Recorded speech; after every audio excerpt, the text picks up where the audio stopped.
I do wish to take this opportunity to greet you and to make a few remarks on the subject of this very important NAM teleconference.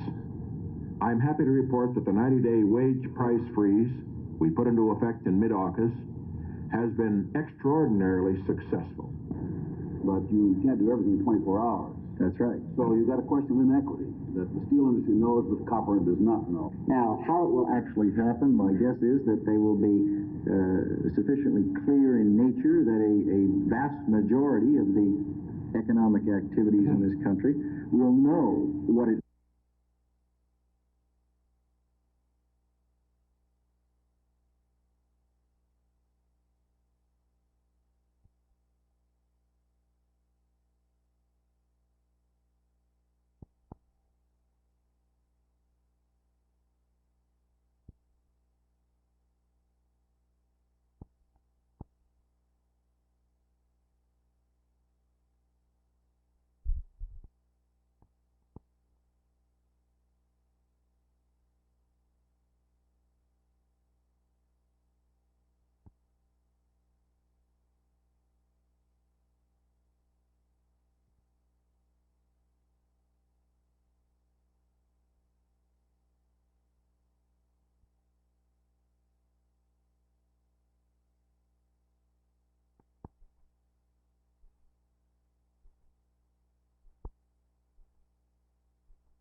I have no comment to make, and I would like to forget the Fifth Circuit, too.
Well, I'm working for another political party, another political movement, which will, I hope, find a candidate to run for office. When I call Nixon and Mitchell thugs, what I'm talking about is the fact that they do not hesitate in the slightest to break the law themselves when it's something that they believe in. And I was referring to the fact that last May Day I was one of the 12,000 arrested without the slightest legal excuse or the slightest legal procedure just because they wanted us off the street of Washington. I'm talking about the fact that when school busing, for instance, has been proposed by courts all over the United States as the only practical solution for integration of schools in many districts, that the president is doing everything that he can to interfere with that and to bring about lack of confidence of the American people that busing is necessary.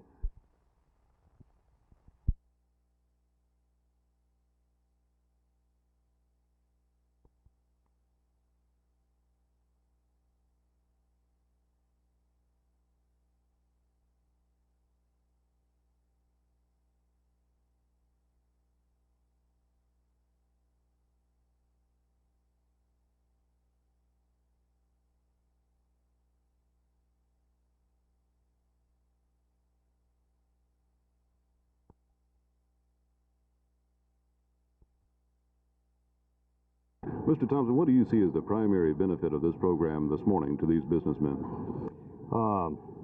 Jim, it is to get industry prepared for what is coming in phase 2.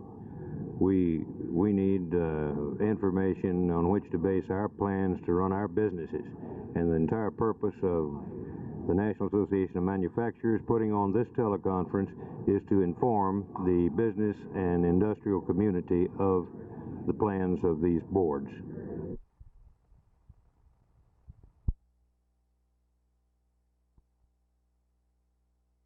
My main objection is that the man does not have to qualify anywhere in this new procedure. He does not have to take a qualifying entrance exam. He does not have to take a qualifying examination at the academy. And nowhere in this 3-phase procedure does this man have to sit down and take a test and qualify. Doesn't the Otis Lennon test still apply as 1/3 of his entrance? Yes, sir, but there is no minimum score on this. He can make 0 on the Otis Lennon test. Sir, it is my understanding, I talked with the police department before coming down here, but there is a break-off point on that score. In other words, he must average 70 or better on the 3 phases of his training. On the 3 phases, yes. This includes the Otis Lennon test, the score that he makes at the police academy, and what he is rated on his probationary Yes, course. sir. If he makes 0 on the test and 100 at the academy and on his training, that's only 200, and you divide that by 3, and he has flunked. Right. But this is what the man at the civil service told me, that theoretically he didn't have to make any score. Actually, he'd have to make 20. A man could make 20 on the IQ test, and he could make a high enough grade at the academy and a high enough grade on his probationary test that he would be a Dallas police officer by making 20 on the IQ test.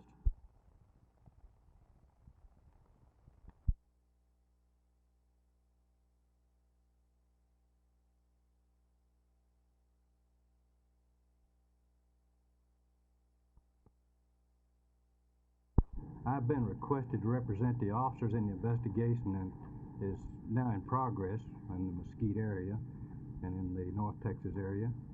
And at this time, we have been advised by the District Attorney's Office to make no statements, that we have a suspect in custody, and that the investigation is continuing.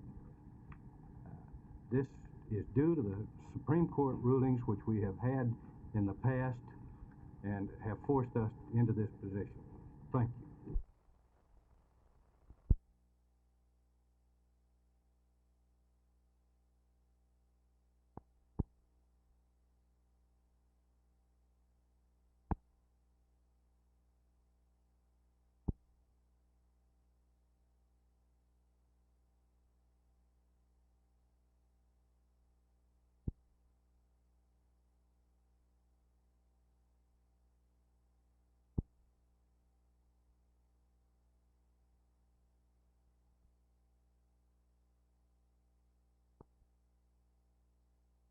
there isn't any doubt the government has strict control so as to avoid any dissension among the populace.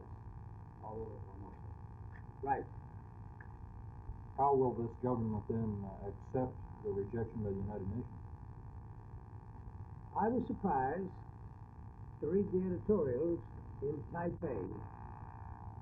They were very reasonable in their position. They didn't have a lot of temper. They appealed to logic. They appealed to, they said, character, integrity, loyalty, honesty. All over the town were stickers. Strongly oppose admission Peking to UN. It's just all over. But I didn't find a single person who seemed to be hot about the issue.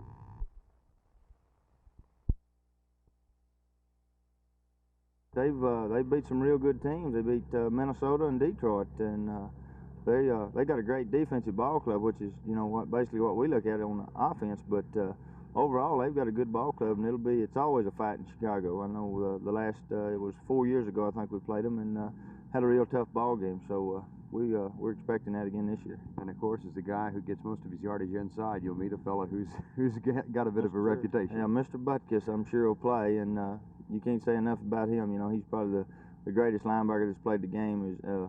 As far as playing it tough and against the run. So we'll probably meet one another. Do you recall anything from your previous meetings with him? Is he the kind who intimidates you vocally as well as physically? Well, it's 4 years ago. I think it's the only time I ever had a meeting with Butkus, and the only time we played the Bears that I've been with the Cowboys, and of course Perkins was here then, and I got to play some in all the last quarter, and Butkus does do a lot of hollering on the field, but he also backs it up with with his ability. So you can't ever fault a guy for hollering if he can back it up.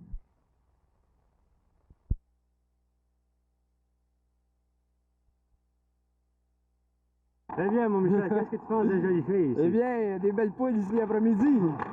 Toi, ça va rendre la joute plus facile, n'est-ce pas? Ah, je crois que les joueurs vont donner tout ce qu'ils ont à l'avenir. Je crois que moi, ça va financer dans le classement cette année. Eh bien, ça fait 5 ans que je suis à Dallas et c'est la première fois que nous avons de très jolies filles. Toi, Pete, tu es très chanceux, c'est seulement ta 2e année. Eh bien, mon ami JP, disons que c'était une magnifique partie. Les deux équipes ont fourni un effort total. Et une autre question. Excuse me, JP, are you discussing strategy for the game? Well, it's not exactly strategy for the game, if you want to know the truth. Are you talking about the Usherettes? How did you know, Jay? Well, it sounded a little bit like you might be talking about girls instead of hockey. But I would like to get serious a bit. I know the girls will be an added attraction, but what about Fort Worth tomorrow night? Well, after last week's game, we kind of respect Fort Worth. They gave us a good battle, and they have a fair hockey team. But we're back in our building now, and it's a different story, and I'm very confident about tomorrow night. Would you say the front lines are Dallas's greatest asset toward winning the Central Hockey League at the moment? Well, at the moment, we have the quantity, that's for sure. We have 4 regular lines, and we've got 2 extra very good hockey players that haven't played yet. So I guess we have balance at the front. But I guess one of our stronger points after a few games will be our defense, because they have the size and the speed, and our goaltending, I think, is very adequate, and so there shouldn't be any problem.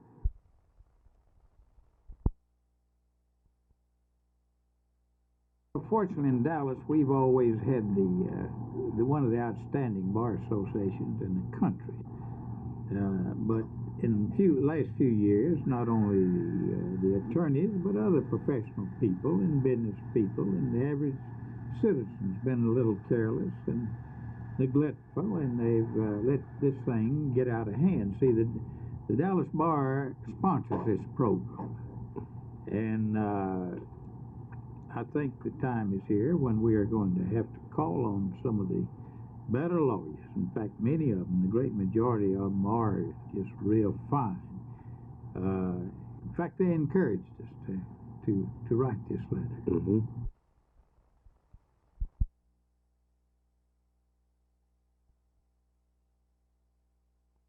Yeah, Vern, everybody's much better. It's like, you know, you always look back. Of course, I've been around since the league started, and it's like 5 years and 500% different. Everybody's stronger. The draft helped quite a few teams out last year, and a few of the, you know, the younger players have come along and are playing a lot better. So the competition is much, much keener, and we're getting better ourselves. I think the biggest problem with us has been that everybody is new in the sense that it's a new system. You know, the coaches put in a new system, and I'm new here. Rich and Gene and John and Dom and Joe, the people who were here from last year, but then it's new to them too. And then we have some rookies that are in here, and everybody's learning. So it takes a little while, and that's the thing that we did in the exhibition. We were learning, and we're learning a little bit faster than they thought we would.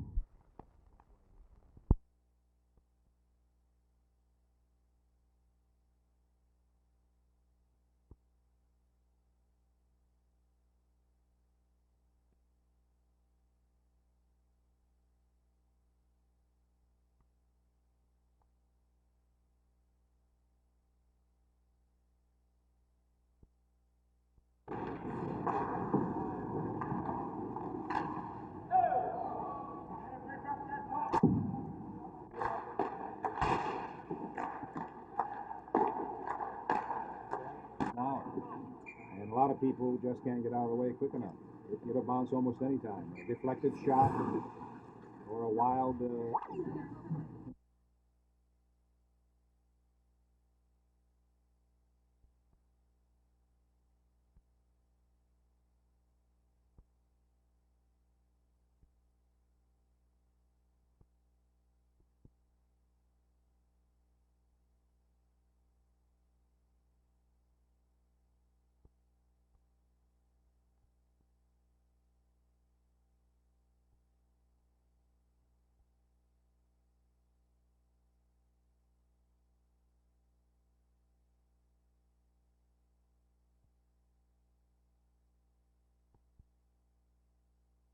I think in this kind of environment, the market ceases to be as interesting.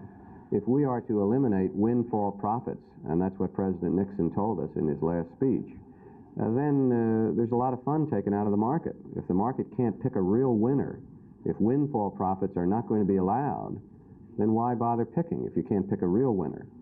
I don't think you're going to get the same price-earnings ratios, the same 18-to-1 price-earnings ratios that we've had in the post-war period if we're going to eliminate windfall profits. And I think the more controlled environment into which our economy is moving suggests that we're going to eliminate windfall profits. Does this mean that you look for fewer people to be in the stock market? I would look for a diminution in interest, yes, and fewer people. I think the mutual funds are already feeling it, with redemptions exceeding sales. It means fewer people are investing less funds in that way, and I think it's going to show up in other indices as we come to see the figures.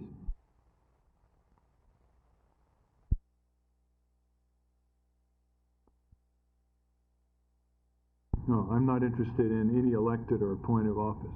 What I'm interested in, as I say repeatedly, is the development of a new kind of full-time citizenship and a new kind of community citizenship to back up that full-time citizenship. Because we can't anymore think that we can delegate our problems to large bureaucratic or corporate institutions and expect them to deliver. We've seen too much of a booming economy not solving the major problems in our country, and indeed often creating many newer ones or intensified ones, such as pollution.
was served yesterday by the United States Marshal.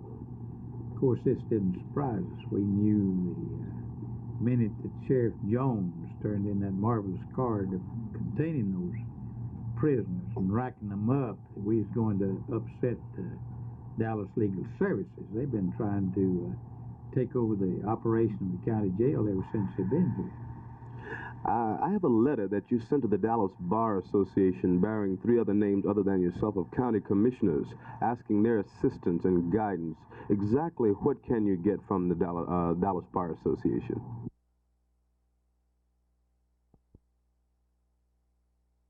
You have issued a list of demands. I haven't issued any list of demands. Okay, what have you done? The black community has issued a list of demands. And what will be done if this list of demands is not met? You'll see 12 o'clock noon next Friday, November the 5th, 1971. You don't care to elaborate at all? About what? About what's going to be done. Yeah, I told you you'll see. Well, we can... my answer okay. should satisfy your question right there. Well, do you not want to even mention the boycott in this interview? Yes, this is what we're talking about. This is what the interview is about. But you haven't said the word. That's what I'm looking for. This is what the interview is about. Okay, let's you start. asked me a specific question about the interview. Let's it's start. been answered already. Let's start at the beginning then. Okay. Try to remember, if you will, that nobody inside that camera has heard anything that's been said here today, and let's start from there. Okay. Now, the black community has issued a list of demands on threat of boycott on Friday, November the 5th. No threat of boycott. Okay. Not a threat. Thank you very much.